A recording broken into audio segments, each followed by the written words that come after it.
पहलगाम में आतंकी हमला और उसके बाद भारत के रुख से पाकिस्तान डर डर कर सांसें ले रहा है, हर पल बेचैन है, खौफ के साए में जी रहा है, भारत के खिलाफ अनाप शनाप बयानबाजी कर रहा है। पाकिस्तान के हुक्मरानों को भी नींद नहीं आ रही है। पाकिस्तान के सूचना मंत्री अताउल्लाह तरार आधी रात 1:30 बजे प्रेस कॉन्फ्रेंस करते हैं और ये कहते हैं कि 36 घंटे में कभी भी सैन्य कार्रवाई कर सकता है भारत। इधर भारत में भी पाकिस्तान को सबक सिखाने के लिए बड़ी तैयारी की जा रही है। आज प्रधानमंत्री मोदी की अध्यक्षता में 4 बैठकें हुई। पीएम मोदी की अध्यक्षता में इस मीटिंग में आगे की रणनीति तैयार की गई।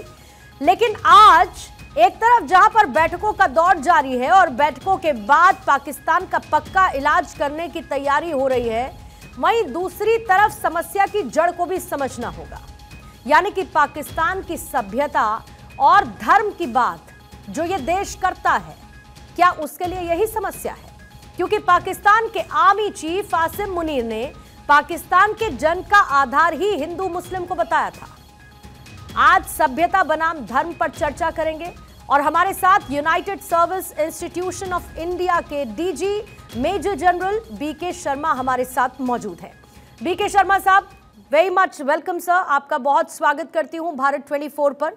और क्योंकि आज पाकिस्तान को लेकर सर अलग अलग तरीके की चर्चा हो रही है, मैं आपसे समझना चाहती हूं, एक विचार होता है जो किसी देश को बनाता है, उसकी पहचान वो होती है, लेकिन अगर उसकी वही पहचान उसकी बेड़िया बन जाए, ये मैं इसीलिए कह रही हूं क्योंकि बार बार पाकिस्तान 2 नेशन थ्योरी की बात करता है। क्या उसकी यही सोच पाकिस्तान की कैद का कारण बनी हुई है जो उसे आज इस स्थिति तक लेकर आई है? इसमें कोई दो राय नहीं कि पाकिस्तान खुद ही इस अपनी ही सोच का एक गुलाम बना हुआ है, क्योंकि जो पाकिस्तान का पूरा जो क्रिएशन था वो 2 नेशन थियरी के ऊपर था।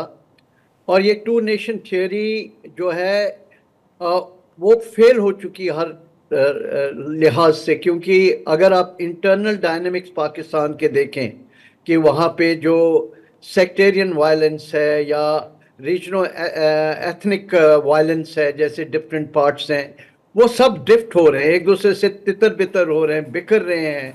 और यही चीज़ जो है, अगर आप बांग्लादेश की लड़ाई देखें जिसके बेसिस पे एक ईस्ट पाकिस्तान की क्रिएशन हुई थी, तो उसमें भी फेल हो चुका है।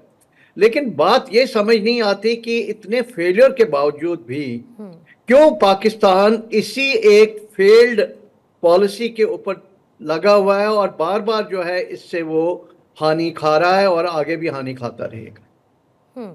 At the same time sir, military का इन्वॉल्वमेंट पाकिस्तान में हमने बहुत ज़्यादा देखा है। जिस सोच की हम बात कर रहे हैं, 2 नेशन थ्योरी की बात जो खुद अभी रिसेंटली आसिम मुनीर ने की, और वो कट्टरता, वो सोच कहीं ना कहीं पूरे पाकिस्तान में नज़र आती है। लेकिन मिलिट्री खुद को कस्टोडियन बताता है इसी सोच का, इसी पाकिस्तान को, और इसी वजह से मिलिट्री का इंटरवेंशन भी कंटिन्यूसली देखा गया है। आपको क्यों ये लगता है सर कि कश्मीर को सेंटर में रखकर पाकिस्तान अपनी आइडेंटिटी को जिंदा रखना चाहता है, जो उसकी पैदाइश से लेके उसके एग्जिस्टेंस को सपोर्ट करे? देखें, हाँ, अगर हम रियली पाकिस्तान की जो 2 नेशन थियरी के बेसिस समझना चाहें तो एक रिसेंट बुक निकाली है परवेज हुडवाई ने, जिसमें उन्होंने लिखा कि पाकिस्तान का पास्ट क्या है, उनकी आइडेंटिटी और फ्यूचर क्या है, राइट। सो उसमें उन्होंने किसी भी लिहाज से अगर आप उसको देखें तो उन्होंने पाकिस्तान को एक कंफ्यूज स्टेट बरकरार दिया है।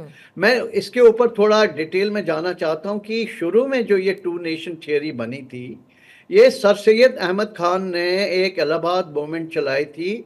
उसका मकसद जो था, पर्पस था, वो एक एजुकेशनल रिफॉर्म्स लाना था और साथ में एक पॉलिटिकल रिफॉर्म्स लाना था। लेकिन बाद में क्या है, इलामा इकबाल ने इसी थियरी को लेके एक 2 नेशन थियरी की बुनियाद रखी और उस बुनियाद के बाद जिना जो हर लिहाज से जो फेल हो रहे थे एज अ लीडर, क्योंकि उनको मुस्लिम लीग के मुस्लिम वोट्स भी नहीं मिल रहे थे अपनी कंट्री में, तो उन्होंने और ज़्यादा बढ़ावा दिया इस 2 नेशन थियरी को और मुस्लिम वोट्स को पॉलिटिकल लेवल पे मोबिलाइज किया। लेकिन जब पाकिस्तान की क्रिएशन हुई तो उन्होंने क्रिएशन से पहले जब कॉन्स्टिट्यूएंट असेंबली में वो 11 अगस्त 1947 में स्पीच दे रहे थे, तो उन्होंने खुद ही इस थियोरी को डिबंक कर दिया और उन्होंने बोला अब तो पाकिस्तान क्रिएट हो गया, अब इसमें हिंदू, मुस्लिम, सिख, ईसाई जो है वो कोई अपने मजहब के नहीं रहेंगे, सारे पाकिस्तानी होंगे, और कोई भी जो मस्जिद में जाना चाहे, चर्च में जाना चाहे, मंदिर में जाना चाहे, पूरी आजादी है। लेकिन उसके बाद जिना तो चल पड़े, लेकिन जो आगे उन्होंने कॉन्स्टिट्यूशन अमेंडमेंट्स की और उसमें पूरे टेनेट्स ऑफ इस्लाम वो लेके आए, और वो कंफ्यूज रहे कि क्या उनको एक मॉडर्न स्टेट बनना है या एक थियोक्रेटिक स्टेट बनना है। और पाकिस्तान आर्मी जो है वो इसका सबसे बड़ा बेनिफिशियरी है, क्योंकि अगर उनको एक एलिटिस्ट पोजीशन उनकी सोसाइटी में बरकरार रखनी हो, देखें कितनी उनको जायदाद मिलती, कितनी उनको जो है वो लैंड ग्रांट्स मिलती हैं, और इतना एक एलिटिस्ट स्टेटस है, तो उनको क्या है, नेशन को एक गुमराह करने के लिए टू नेशन थियरी को इन्वोक करना पड़ता है, और उसमें उनको एक थ्रेट चाहिए, एक एनिमी चाहिए। लेकिन नहीं तो उनके कंट्री के लोग उनको बोलेंगे भाई आप सड़कें बनाओ, आप जंगल में पेड़ लगाओ, आप नेशन बिल्डिंग करो, लेकिन उसके लिए उनको एक कश्मीर की जो बोगी है उसको खड़ा रखना पड़ता है और टू नेशन थियरी को बार बार सामने लाना पड़ता है। और एक इसकी जिंदा मिसाल जो हमारे सामने है वो आप रिसेंटली देखें कि पाकिस्तान में कितना अंदर टर्मोइल चल रहा है। Economically they are almost bankrupt, politically Imran Khan अंदर है, उनके थाउजेंड्स ऑफ वर्कर्स जो हैं वो अंदर हैं, जुडिशरी को इन्होंने गैग ऑर्डर दिया हुआ है।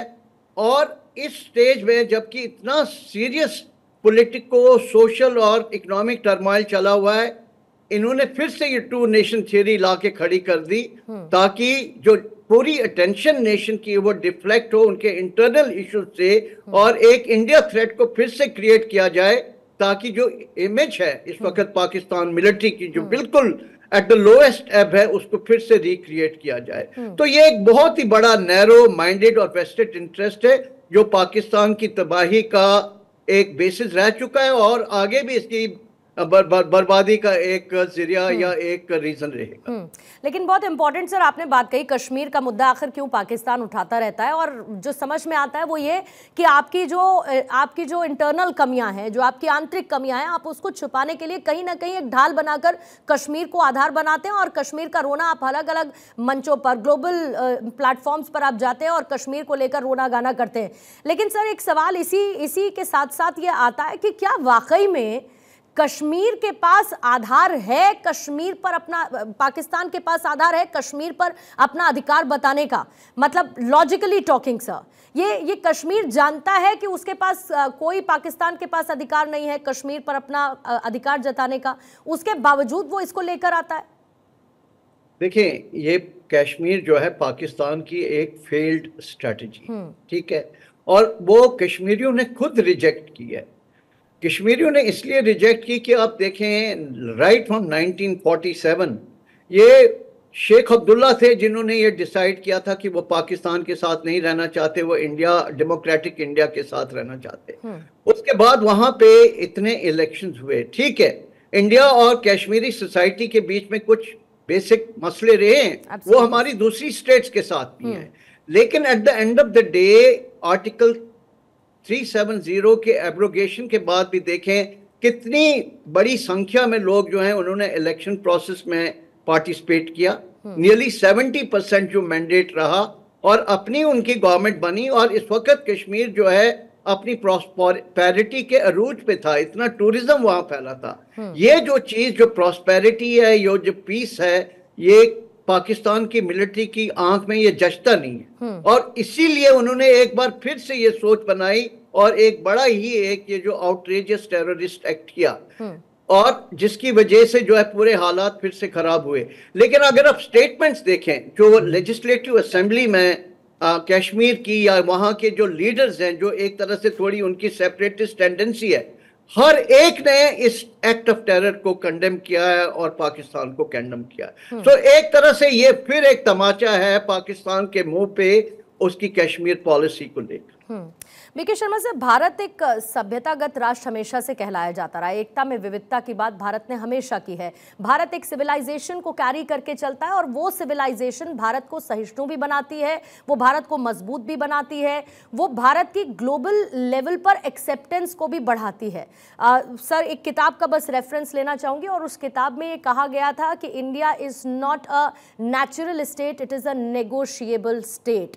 और यही आधार है जो भारत को एक मजबूती की तरफ लेकर जाता है। आपको लगता है कि भारत की ये जो स्थिरता है ये पाकिस्तान के मन में भारत के लिए एक ईर्ष्या भाव पैदा करती है, क्योंकि पड़ोसी मुल्क है, वो कहां पर खड़ा है और हम देखिए कहां तक पहुंच रहे हैं।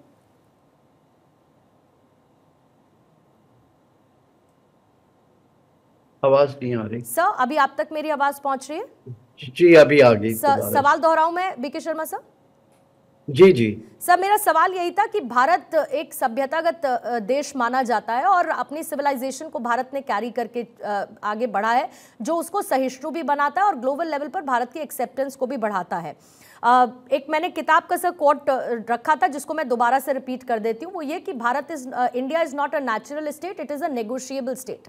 आपको लगता है कि भारत की तरक्की, भारत का इतनी मजबूती के साथ खड़ा होना पड़ोसी मुल्क पाकिस्तान के मन में एक ईर्ष्या का भाव पैदा करता है और वो ये सोचता होगा कि भारत कहां पर पहुंच चुका है और हम कहां पर खड़े हैं? ये कॉम्प्लेक्स तो बहुत डीपली एनग्रेन्ड है उनकी साइकोलॉजी के अंदर। इस वक्त देखें, पाकिस्तान एक फेल्ड इकोनॉमी है और वो अपना जो है वो जो टोकरी पकड़ के या भीख मांगने के लिए कभी सऊदी अरेबिया के पास चला जाता, कभी यूएई, कभी IMF के पास या कभी चाइना के पास। इंडिया इस वक्त 5th लार्जेस्ट इकोनॉमी है और अगर इसी तरीके से हमारी जो इकोनॉमी ग्रो करती रही तो आने वाले एक डिकेड के अंदर will be the 3rd largest economy in the world. इसी तरीके से जितने भी मैट्रिक्स देखें आप, कॉम्प्रिहेंसिव नेशनल डेवलपमेंट, इंडिया इस वक्त बहुत आगे चल रहा है और एक हम नया विजन लेके आ रहे हैं, विकसित भारत @ 2047, जिसमें एक बहुत ही बड़ा लॉफ्टी विजन है ताकि इंडिया एक बिल्कुल 2nd या 3rd largest nation, powerful nation उभर के आए। लेकिन पाकिस्तान के पास क्या विजन है? उनके पास टेररिज्म के अलावा उनके पास और कोई विजन नहीं है और उसी का नतीजा वो देख रहे हैं और उससे एक लेसन लेने के बजाय वो उल्टा एक जलन उनके अंदर पैदा होती है।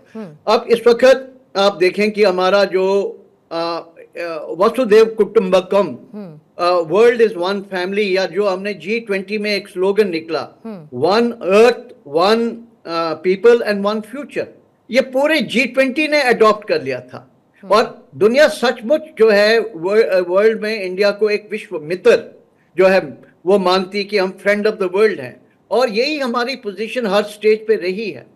तो ये चीज जो है ये एक तरह से जलन का कारण है पाकिस्तान के अंदर और इसी तरीके से वो आगे टॉक्सिक जो अपनी पॉलिसीज लेके सामने आता है और उनका खुद अपने आप को नुकसान पहुंचाता है, हमारे लिए भी जो है परेशानी खड़ी करता है। बट सर, फिर तो पाकिस्तान की ना नीति है फिर ना नियत है, क्योंकि अगर ऐसा होता और आपको ये पता है कि पड़ोसी देश यानी कि हमारा भारत किस तरीके से आगे बढ़ रहा है, तो आप कहीं तो आत्मचिंतन की सोचते। मुझे लगता है बहुत इंडिविजुअल वेस्टेड इंटरेस्ट है सर सबके अपने। जो सरकार में बैठे हैं उनको अपनी कुर्सी संभालनी है, जो सेना में है उनको अपना वर्चस्व कायम रखना है, बाकी पाकिस्तान की आवाम क्या करे, वो कैसे खाली हाथ बैठी है, उसका कुछ भला नहीं हो रहा है, अंदर इतने इंटरनल कॉन्फ्लिक्ट्स हैं। अगर इसके लिए नीति या नियत होती इनके पास तो शायद पाकिस्तान में ये सब नहीं हो रहा होता। तो यही तो काम है, क्योंकि देखें वहां पे पावर सेंटर्स हैं। एक पावर सेंटर सबसे बड़ा जो है वो वहां की आर्मी है, दूसरा वहां का जो फ्यूडल लॉर्ड और जो एलिटिस्ट हैं वो हैं। उनका वेस्टेड इंटरेस्ट यह है कि पाकिस्तानी आवाम को गुमराह रखें और वो गुमराह का एक बहुत ही बड़ा रास्ता उनके पास है कि उनकी जो एजुकेशन पॉलिसी है उनमें इंडिया हेट्रेड जो है, हिंदू हेट्रेड जो है उसके ऊपर डिपेंडेंट है और ऊपर से कश्मीर को लेके उनकी आंखों में धूल झोंकी जा रही है ताकि वो क्वेश्चन ना करें, इनसे सवाल ना उठाएं कि भाई आपने हमारे मुल्क के लिए क्या किया, हमारे फ्यूचर के लिए क्या किया। तो एक जरूरत है इस वक्त की एक सिविल सोसाइटी मूवमेंट, एक political strong political movement Pakistan में खड़ी हो जो मिलिट्री को अकाउंटेबल करे। और इस वक्त जो इंडिकेटर्स थे उस दिशा में चीजें जा रही थी। मेरी जो अपनी इंफॉर्मेशन है कि इस वक्त पाकिस्तान की जो मिलिट्री के लोग हैं वो यूनिफॉर्म पहन के मार्केट्स में नहीं जाते, क्योंकि लोग उन पे सवालिया निशान, वो एक हंसी का मजाक का एक जरिया बन चुके हैं वहां पे। तो उस पूरी जो बेइज्जती ये खा रहे हैं उससे डिफ्लेक्ट करने के लिए इन्होंने दोबारा से ये एक जो वॉर हिस्टेरिया और वॉर का माहौल पैदा किया है। ये अपनी एक तरीके से इनसिक्योरिटी की स्ट्रेटजी, अपने आप को बचाने के लिए, इंसुलेट करने के लिए स्ट्रेटजी, और पाकिस्तान की आवाम को ये समझना है कि ये एक गेम खेल रही है उनकी अपनी मिलिट्री आर्मी उनके साथ और उनके फ्यूचर के साथ। और अगर ऐसा नहीं होता सब, और अगर वाकई में पाकिस्तान कुछ सीख रहा होता तो अंदर बलोच लिबरेशन आर्मी के जो एक्शंस देखने को मिलते हैं वो नहीं देखने को मिलते, अंदर ही अंदर इंटरनल इतनी कॉन्फ्लिक्ट्स नहीं होती। लेकिन चलिए सब, पाकिस्तान भारत से कुछ सीखे या ना सीखे वो छोड़ देते हैं, लेकिन एक धर्म विशेष का, इस्लाम जैसे धर्म का अपने आप को झंडा बरदार पाकिस्तान हमेशा से बताता रहा है, तो फिर वो ऐसी कंट्रीज से क्यों नहीं सीखता जहां पर मेजॉरिटी में मुस्लिम पॉपुलेशन है, लेकिन उसके बावजूद वो इस पाकिस्तान मुल्क से बहुत बेहतर कर रहे हैं और अपनी उस सभ्यता को भी उन्होंने बचाए रखा है और किसी एक्सट्रीमिज्म के गर्त में भी वो लोग नहीं गिरे हैं। देखिए, इससे पहले मैं इस सवाल का जवाब दूं, मैं पहले पाकिस्तान अपने अंदर ही खुश नहीं है। जैसे आपने बताया कि बलोचिस्तान के अंदर कितनी डिस्क्रिमिनेशन वो करते हैं बलोचिस के अगेंस्ट। वो एरिया इतना मिनरल और नेचुरल रिसोर्सेज में रिच है, लेकिन उनको कुछ भी नहीं वापस मिलता। फिर आप पख्तूनिस्तान का एरिया जो है, खैबर पख्तूनिस्तान का एरिया, उसमें भी वहां के लोग जो है उनसे परेशान बैठे हुए हैं। और एक बहुत ही इंपॉर्टेंट मोमेंट वहां पे उभर के आई है जिसको बोलते हैं पश्तून तहफ़्फ़ुज़ मूवमेंट। और जो उनकी अपनी प्रॉक्सीज थी जैसे हक्कानी नेटवर्क वगैरह, अफगानिस्तान क्यों रोज मतलब रोजमर्रा या एवरी डे क्यों वहां पे फायरिंग चल रही है दुरान लाइन के ऊपर? क्यों उनका अफगानिस्तान के साथ रिलेशन ठीक नहीं? क्यों उनका दूसरा पड़ोसी मुल्क जो ईरान है उसके साथ उनके मिसाइल अटैक चल रहे हैं? तो ये सवाल सोचने वाले हैं कि वो ना ही इंडिया के साथ, बाकी अपने दो मुस्लिम नेबर्स के साथ भी उसके रिश्ते ठीक नहीं है। उसको एक लेसन लेना चाहिए कंट्रीज लाइक इंडोनेशिया। आप इंडोनेशिया की एग्जांपल देखें, मुस्लिम मेजॉरिटी कंट्री है, लेकिन वहां के आप नाम देखें, उनके सिटीज के नाम देखें, उनके लोगों के नाम देखें, वो पूरे संस्कृत के ऊपर बेस्ड है। आप बाली में जाएं, किस तरीके से उन्होंने वहां प्रिजर्व किया हुआ है Hinduism in its original form. उससे आइडेंटिटी क्राइसिस क्यों नहीं है इंडोनेशिया को? Why Pakistan only has an identity crisis? क्योंकि वो पूरा जो अपना लिंक है इंडियन सिविलाइजेशन के साथ उसको तोड़ना चाहते हैं। उससे एक इंफीरियोरिटी कॉम्प्लेक्स है, और कभी वो अरब से ज्यादा अरब बनना चाहते हैं, कभी वो टर्की से ज्यादा टर्की बनना चाहते हैं। और नतीजा इसका यह है कि वो एक कंफ्यूज स्टेट है, और उस कंफ्यूज स्टेट का जो एंड प्रोडक्ट हमें देखने में आ रहा है, it is total failure and chaos within Pakistan. And they have to sit over, उनके इंटेलेक्चुअल्स को बैठ के इसके ऊपर बातचीत करनी चाहिए, उनके यूथ को इसके ऊपर बातचीत करनी चाहिए, एजुकेशनल रिफॉर्म्स लानी चाहिए, एक एनलाइटन डिबेट होनी चाहिए, और एक सिविल सोसाइटी को आगे आना चाहिए ताकि ये जो अपनी रिफॉर्म्स हैं उसमें ला सकें, ताकि अपने आप को भी वो मतलब प्रॉस्पर कर सकें, सुख शांति से रहें, और अपने पड़ोसियों को भी सुख शांति से अपनी कंट्रीज को चलाने दें। सर, बस एक लास्ट क्वेश्चन के साथ आपने समय दिया, मैं आपको थैंक यू भी कहूँगी, लेकिन साथ ही अब सर कहते हैं, और ये हम लोग भी हमेशा से जानते हैं और मानते हैं कि अब पड़ोसी जो है सर उसको तो बदला नहीं जा सकता। तो ये पड़ोसी हमारा पड़ोसी रहने वाला है हमेशा से, और इसके अंदर जो भी चीज़ें चल रही हैं वो इसको कैरी करेगा, बदलेगा कितना ये सब भविष्य की बात है। लेकिन अगर भारत और पाकिस्तान के बीच रिश्तों की कभी नौबत आई रीस्टोर होने की, नॉर्मलसी को रीस्टोर होने की, कभी अगर ऐसी नौबत आई तो रेड लाइंस क्या रहेंगी? देखिए, इंडिया के जो कॉमन पीपल थे उनको एक सॉफ्ट कॉर्नर था पाकिस्तान अवाम की तरफ, लेकिन ये जो क्रॉस बॉर्डर टेररिज्म बार बार करके इस वक्त एक पब्लिक सेंटिमेंट इंडिया के अंदर जो है वो बहुत ही स्ट्रॉन्ग सेंटिमेंट है। पूरी public, whether it is political class या हमारे कॉमन लोग हैं, across the political and religious spectrum, they have very strong feelings towards Pakistan, particularly military establishment. और एक यहाँ पे आम राय है कि लातों के भूत बातों से नहीं मानते। ठीक है, इस वक्त एक बहुत मस्कुलर पॉलिसी लेने की जरूरत है पाकिस्तान की तरफ। हमने कुछ नॉन काइनेटिक स्टेप्स उठाए हैं, जिसमें इंडस वाटर ट्रीटी को जो हमने हेल्ड इन अबेयंस रखा हुआ है, उसका नतीजा पाकिस्तान देखने वाला है। कुछ और भी जो हमने मेजर्स अडॉप्ट किए हैं, लेकिन हो सकता है जैसे नेशनल सिक्योरिटी जो कॉन्फ्रेंस अभी हुई वेरी रिसेंटली हाई लेवल, उसमें प्राइम मिनिस्टर ने एक फ्री हैंड दिया हुआ है इंडियन आर्म फोर्सेस को कि वो क्या काइनेटिक स्टेप्स उठाना चाहें, वो टारगेट, टाइम और जो तरीका है वो उनके ऊपर रखा हुआ है। उसके ऊपर आई एम वेरी श्योर कि हमारी जो मिलिट्री लीडरशिप, पॉलिटिकल लीडरशिप के साथ मिलकर जो है कोई स्टेप उठाएगी, वो हम सब देखेंगे। लेकिन इंडिया जो है largely as a civilizational state, as a responsible state, we do not have any enmity towards the people of Pakistan. Right, sir. We do not want a failed Pakistan. उसके लिए हमारी बॉटम लाइन ये है कि आप cross border terrorism को बंद करें, आप रिलीजियस हेट्रेड को बंद करें, आप अपना घर पहले खुद संवारें और हमारे अंदर के मामलात में दखल ना करें। अगर आप एक सिविलाइजेशनल स्टेट का बिहेवियर देते हैं, उसके बाद हम आपसे बातचीत कर सकते हैं और अपने नेशनल इंटरेस्ट को मद्देनजर रखते हुए, उनको सामने रखते हुए, अगर पाकिस्तान उन कंडीशंस को फुलफिल करता है तो we are all out for peace, but not with somebody putting a gun on my head. बिल्कुल सर, गोली और बोली साथ में नहीं हो सकती, ये बहुत क्लियर है, ये मैसेज भी क्लियर होना चाहिए। Thank you so much B K Sharma sir, आपने हमें ज्वाइन इन किया और बहुत डिटेल में एक थिंक टैंक के तौर पर आपने हर एक चीज़ रखी। ये भी समझना होगा कि भारत एक नए युग में है और अगर भारत शांति की बात करता है तो वो शांति उसकी कमज़ोरी नहीं है, बल्कि उसकी एक मजबूत ताकत है और उसके बाद क्या होगा फिर ये भारत तय करेगा, ना कि कोई और। Thank you so much sir.